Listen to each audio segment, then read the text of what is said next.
Oke, situasi di Asia Timur lagi-lagi memanas. Dan pemicunya cuma satu kalimat. Satu kalimat singkat yang sangat tegas dari Jepang, yang seolah-olah baru saja menarik garis pertempuran baru di kawasan itu. Nah, ini dia nih kalimat yang mengubah segalanya. Langsung dari Perdana Menteri Jepang, Sanae Takaichi. Dia bilang jika Beijing sampai berani menginvasi Taiwan, Jepang tidak akan ragu untuk turun tangan dan mengerahkan militernya. Wow, ini pernyataan yang luar biasa berani ya, dan sudah pasti langsung menyulut api diplomatik di mana-mana. Terus, gimana reaksi Tiongkok? Ya bisa ditebak, cepat dan keras banget. Beijing langsung mengecamnya dan bilang ini adalah campur tangan yang provokatif dalam urusan dalam negeri mereka. Jadi, ini bukan sekedar kritik biasa, ini udah dianggap tantangan langsung terhadap kedaulatan Tiongkok. Dan hasilnya, buntu. Benar-benar buntu. Tiongkok menuntut Jepang menarik pernyataannya dan minta maaf. Jawaban dari Jepang, Perdana Menteri Takaichi menegaskan dia nggak akan menarik satu kata pun. Jadi sekarang kita punya dua raksasa Asia yang lagi adu tatap, sama-sama nggak ada yang mau mundur selangkah pun. Oke, sekarang ayo kita bedah lebih dalam. Kita masuk ke bagian pertama, sebuah garis batas. Kita akan coba bongkar, kenapa sih satu kalimat ini saja bisa sampai mengguncang seluruh kawasan? Ini kan jadi pertanyaan besar ya. Kenapa Jepang yang biasanya kita kenal super hati-hati, kok tiba-tiba berani banget mengambil resiko konfrontasi langsung dengan tetangganya yang jauh lebih besar? Sebenarnya apa sih yang mereka pertaruhkan di sini? Jawabannya ada pada kepentingan strategis mereka. Mari kita lihat kenapa buat Jepang, nasib Taiwan itu bukan cuma soal politik, tapi sudah jadi masalah hidup dan mati bagi keamanan nasional mereka sendiri.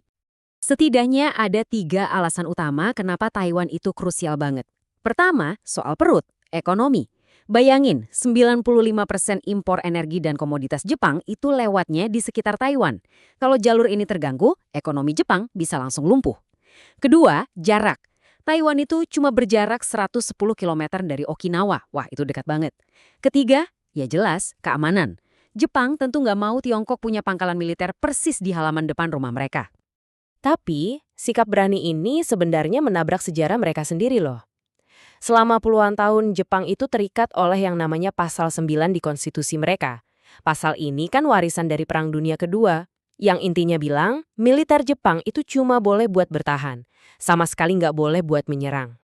Nah, sekarang ini anginnya lagi berubah arah. Pemerintahan Takaichi yang sekarang mau menyobek halaman sejarah itu. Mereka lagi gencar-gencarnya mendorong revisi Pasal 9. Tujuannya untuk mengubah militer Jepang menjadi kekuatan yang lebih ofensif, yang mampu melakukan tindakan invasi. Ini bukan lagi soal ganti kebijakan, ini sebuah revolusi buat Jepang. Oke, jadi kalau beneran kedua negara ini sampai berhadapan, siapa yang lebih unggul? Yuk kita timbang kekuatannya di bagian ini, raksasa di timbangan. Kita bandingkan langsung, Tiongkok versus Jepang.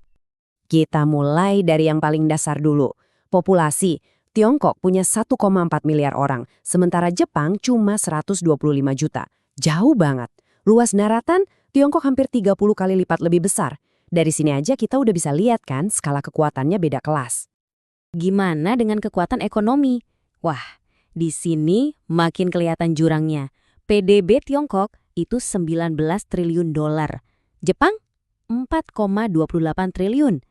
Itu artinya ekonomi Tiongkok hampir 5 kali lipat lebih besar. Mesin ekonomi Tiongkok ini jelas mainnya di liga yang beda sama sekali. Uang sebanyak itu larinya kemana? Salah satunya tentu saja ke militer. Anggaran pertahanan Tiongkok itu 7 kali lipat lebih besar dari Jepang. Angka nggak pernah bohong ya.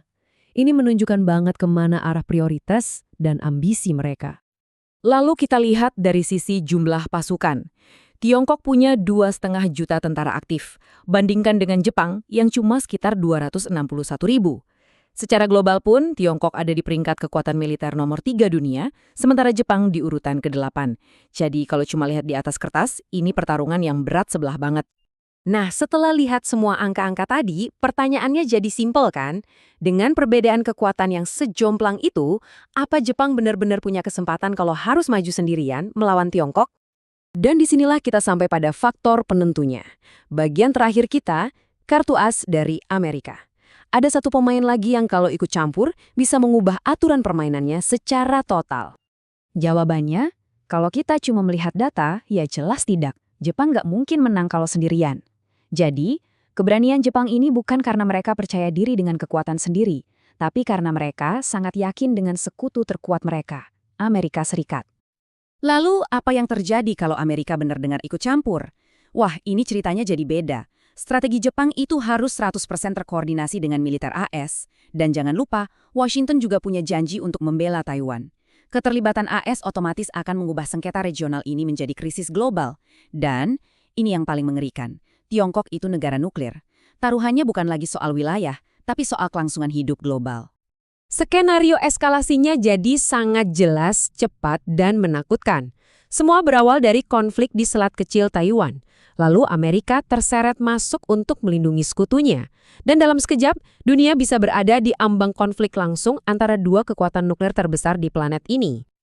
Jadi, ya, disinilah kita sekarang. Menggantung dengan satu pertanyaan besar.